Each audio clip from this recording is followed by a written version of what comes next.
¿Qué ocurre cuando el papel que construyó tu identidad comienza a pesar más que tus propios sueños? Cuando aquello que alguna vez fue un faro, ahora te obliga a navegar en una tormenta que nunca pediste. Entre los pliegues del silencio, aguarda una historia envuelta en las sombras pidiendo ser contada.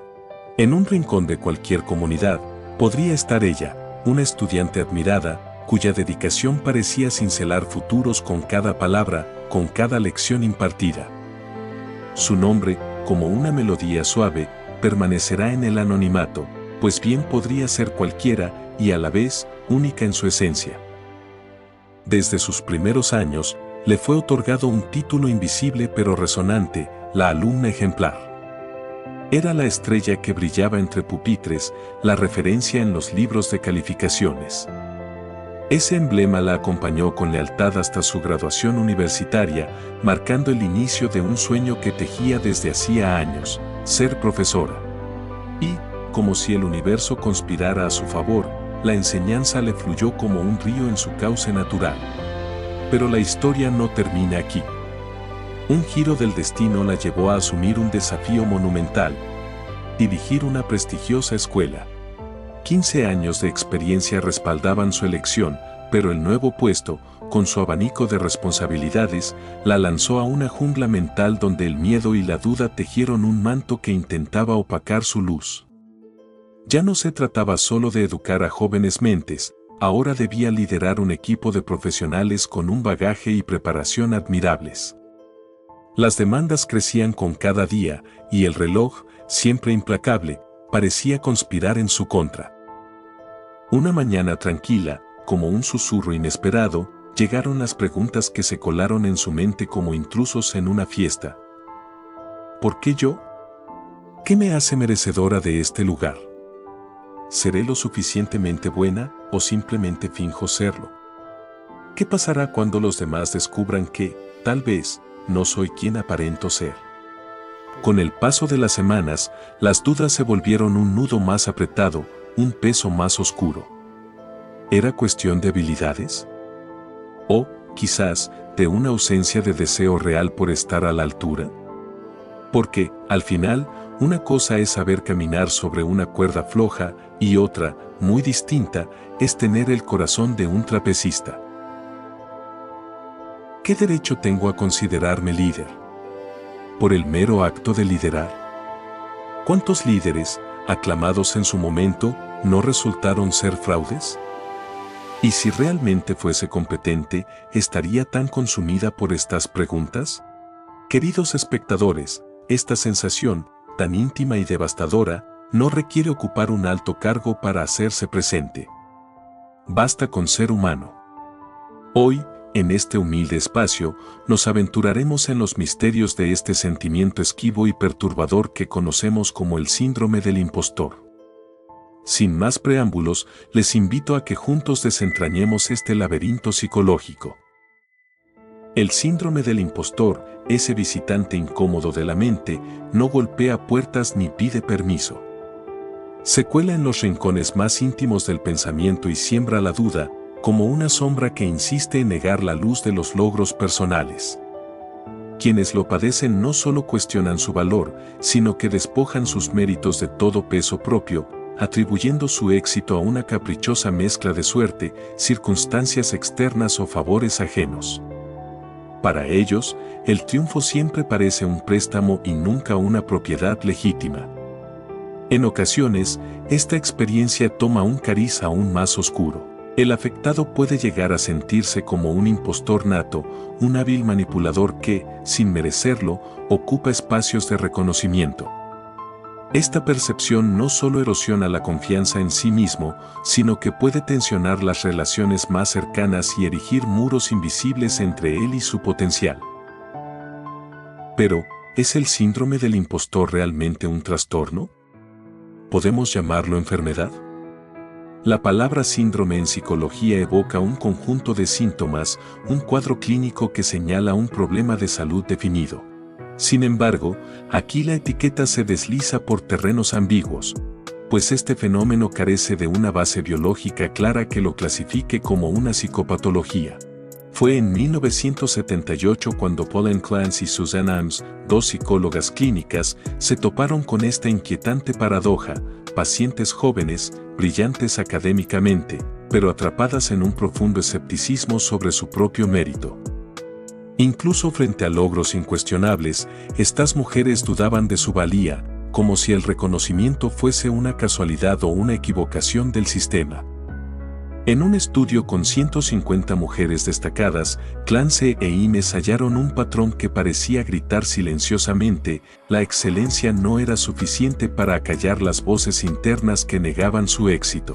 Las participantes ignoraban su esfuerzo, subestimaban su inteligencia y minimizaban su compromiso, mientras abrazaban la idea de que todo era fruto de una confluencia externa de factores. Sin embargo, el síndrome del impostor no figura en los manuales de diagnóstico, como el DSM-5, ni tiene el respaldo de la Asociación Psiquiátrica Americana. Arturo Torres, un psicólogo, lo describe como algo que no necesariamente debe ser una enfermedad para existir. Y es que, según las investigadoras, al menos el 70% de las personas lo experimentará alguna vez, aunque sea de forma pasajera. Esto nos lleva a una pregunta inquietante: ¿qué hacemos con los fenómenos de la mente que desafían las categorías tradicionales? ¿Es necesario que algo sea etiquetado para que sea legítimo? Y más aún, ¿qué ocurre cuando la mente no encuentra palabras para explicar su sentir? Esa incertidumbre, el no sé qué me pasa, puede conducir a una espiral de aislamiento, autocrítica y desesperación. El síndrome del impostor nos recuerda, con su complejidad, que los debates sobre la mente humana están lejos de resolverse. Es un territorio vasto, donde la ciencia y la subjetividad todavía buscan un lenguaje común, mientras las almas que lo padecen siguen caminando entre dudas y posibilidades. El síndrome del impostor, esa sombra persistente que acecha incluso los logros más evidentes, opera como un eco constante de duda. Su narrativa interna no solo mina la confianza, sino que moldea patrones de conducta que refuerzan esa sensación de fraude. Pauline Clance y Suzanne Imes, las psicólogas que acuñaron el término, describieron 4 comportamientos centrales que desencadenan un ciclo de autoengaño y desgaste emocional. Primero, está la sobrecompensación, una carrera interminable en la que el individuo intenta ganarse su lugar a base de esfuerzo excesivo. Más allá de ser diligente o comprometido, se obsesiona con la hiperproducción, viendo en el trabajo arduo la única forma de compensar una supuesta falta de talento. Es como si se colocara en una rueda de hámster, donde cada nuevo logro se traduce no en satisfacción, sino en una reafirmación de su miedo. ¿Qué pasará cuando no pueda mantener este ritmo? ¿Se darán cuenta de que no soy lo suficientemente bueno? Este patrón no tarda en pasar factura. Con el tiempo, la perfección inalcanzable y la sobrecarga laboral conducen al conocido síndrome de burnout, ese agotamiento físico y emocional que paraliza incluso a los más brillantes. Aquí, el impostor se enfrenta a una paradoja cruel: cuanto más se esfuerza por validar su lugar, más se acerca a la fatiga y al desánimo, perpetuando la idea de que nunca será suficiente. El segundo comportamiento, la teatralidad, convierte la vida en un escenario donde el impostor se ve obligado a llevar una máscara. Bajo esta fachada, se convence de que sus logros son simples coincidencias o resultados de un esfuerzo desesperado y no de auténtica capacidad. Se menosprecia constantemente, magnificando las habilidades de quienes le rodean. Ellos sí son verdaderos expertos, yo solo estoy aquí porque he tenido suerte. En este drama interno, el miedo al desenmascaramiento gobierna cada movimiento. El impostor actúa como si estuviera siempre a punto de ser descubierto, como si un paso en falso bastara para que el mundo confirmara lo que él ya cree de sí mismo: que no merece estar donde está. El tercer patrón, la seducción, añade un giro más a esta narrativa. Aquí, el impostor busca desesperadamente la aprobación de figuras de autoridad, esperando que su validación disipe sus dudas. Es un juego de conquista, donde el reconocimiento externo se percibe como una tabla de salvación. Sin embargo, incluso cuando ésta llega, la duda persiste. ¿Y si solo me felicitaron por simpatía o porque no conocen mi verdadera incompetencia? Es una danza peligrosa, porque la necesidad de constante aprobación puede llevar al individuo a depender emocionalmente de los juicios ajenos, sin nunca encontrar en ellos el alivio que busca. Finalmente, está el patrón de la reticencia, una estrategia defensiva que prioriza la inacción sobre el riesgo. Aquí, el impostor opta por subactuar, adoptando una falsa humildad que le permite justificar sus éxitos como meros accidentes. Al invertir menos esfuerzo, se protege de posibles críticas o fracasos. No di lo mejor de mí, así que no pueden juzgarme por el resultado. Esta actitud, aunque aparentemente protectora, encierra al individuo en un círculo vicioso de mediocridad autoimpuesta, donde el miedo al juicio externo se convierte en el mayor obstáculo para su crecimiento. Además de estos patrones, la doctora Valerie Young añade una dimensión más rica al tema con sus arquetipos de impostores. El individualista, por ejemplo, es aquel que cree que debe lograr todo por sí mismo, evitando pedir ayuda por temor a parecer débil o incapaz. Pero esta autosuficiencia extrema no solo limita su capacidad de aprendizaje, sino que lo priva de la riqueza que aporta la colaboración. El superhéroe, por su parte, siente que debe destacar en todas las áreas de su vida, ser el mejor empleado, amigo, padre, pareja, estudiante. Cada error, por mínimo que sea, se traduce en una sentencia de fracaso absoluto. Sin embargo, este enfoque no solo es irreal, sino también profundamente agotador, porque ignora una verdad esencial: la excelencia no significa perfección, sino equilibrio. El experto, en cambio, vive atrapado en la búsqueda interminable de conocimiento. Nunca se siente lo suficientemente preparado, siempre hay algo más que aprender antes de considerarse competente. Pero esta obsesión por la preparación puede paralizarlo, impidiéndole actuar y demostrar lo que ya sabe. El genio natural, por otro lado, espera dominar cualquier habilidad o conocimiento de forma inmediata. Cuando encuentra algo que requiere esfuerzo o práctica, lo interpreta como una señal de que no es lo suficientemente capaz, olvidando que el aprendizaje es, por naturaleza, un proceso gradual. Finalmente, está el creador perfeccionista, quien nunca está satisfecho con su trabajo.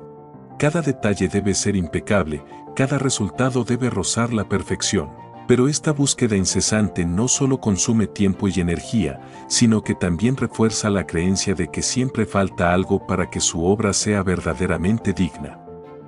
En conjunto, estos patrones y arquetipos pintan un cuadro complejo del síndrome del impostor, donde la mente se convierte en su peor juez y verdugo. Pero, ¿qué pasaría si el impostor comenzara a cuestionar estas narrativas? ¿Y si, en lugar de ver su duda como un obstáculo, la interpretara como una invitación al autoconocimiento? Quizás el primer paso para romper este ciclo sea reconocer que el miedo al fracaso no define el valor de una persona. Que el esfuerzo, aunque imperfecto, es valioso. Y que cada logro, por pequeño que parezca, merece ser celebrado como testimonio de su capacidad y resiliencia. Porque al final, el síndrome del impostor no es más que una historia. Una historia que podemos reescribir, línea por línea, con una narrativa más compasiva, honesta y auténtica. ¿Cuáles son las claves para desenredar las cogniciones disfuncionales y las conductas desadaptativas que tejen la experiencia del impostor? ¿Cómo se rompe el hechizo de esa voz interna que insiste en menospreciar cada logro, en atribuir los triunfos al azar o a una suerte de benevolencia externa? Christine Neff, psicóloga pionera en el campo de la autocompasión, parece tener una respuesta que resuena como un susurro esperanzador en medio del ruido de la duda: el cultivo de una relación amable, osada y comprensiva con uno mismo. Neff bautizó este enfoque como autocompasión, una práctica que invita a tratarnos con la misma dulzura con la que confortaríamos a un amigo querido, reconociendo que el bienestar duradero comienza por la aceptación de nuestra humanidad imperfecta. Para desentrañar este concepto, Neff lo sostiene sobre 3 pilares. El primero, la autoamabilidad, nos insta a reemplazar los juicios severos y las críticas despiadadas con una mirada más benévola y tolerante hacia nosotros mismos. No se trata de ignorar nuestros errores, sino de abordarlos con la calidez de quien comprende que fallar es parte del viaje, no su fin.